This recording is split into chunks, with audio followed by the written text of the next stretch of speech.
9వ తారీఖు మే నెల 2024 సంవత్సరం. ఈ రోజు దేవుని వాగ్దానము. మార్కు సువార్త 1వ అధ్యాయము 2వ వచనము. ఇదిగో నా దూతను నీకు ముందుగా పంపుచున్నాను, అతడు నీ మార్గము సిద్ధపరచును.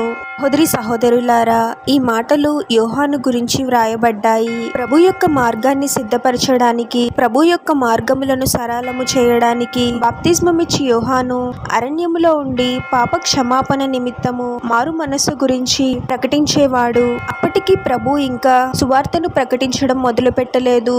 అయితే ముందుగా యోహాను పాప క్షమాపణ గురించి, మారు మనస్సు గురించి ప్రకటిస్తూ పాపముల నిమిత్తము పశ్చాత్తాపపడాలి అని, మారు మనస్సు పొందాలి అని ప్రకటించేవాడు. ప్రభు యొక్క మార్గాన్ని సిద్ధపరచడానికి యోహాను పంపబడ్డాడు.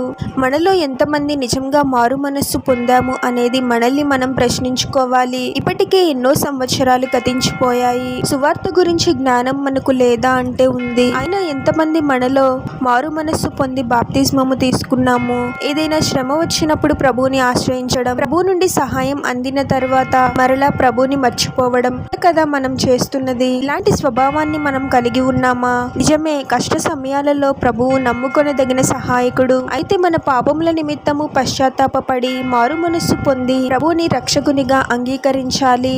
అప్పుడే మన పాపములన్నీ క్షమింపబడతాయి. మనము ప్రభు చేత పరిశుద్ధపరచబడతాము. పాపము వలన వచ్చే జీతము మరణము. ఆ మరణం నుండి తప్పించబడిన వారై ప్రభు ద్వారా నిత్య జీవాన్ని పొందుకుంటాము. ప్రార్థన.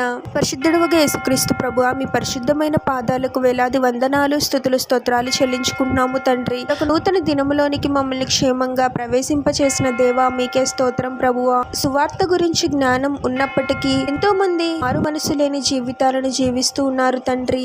అటువంటి వారిని మీరు దర్శించండి ప్రభువా. మీకు వ్యతిరేకముగా మేము చేసిన ప్రతి తప్పుని, పాపాన్ని క్షమించండి ప్రభువా. మా హృదయాలలో నిజమైన పశ్చాత్తాపాన్ని కలిగించండి తండ్రి. మీరు మమ్మల్ని పరిశుద్ధపరచండి ప్రభువా. మా ఆలోచనలు, మాటలు, క్రియలు మీకు అంగీకారముగా ఉండేలాగున దీవించండి ప్రభువా.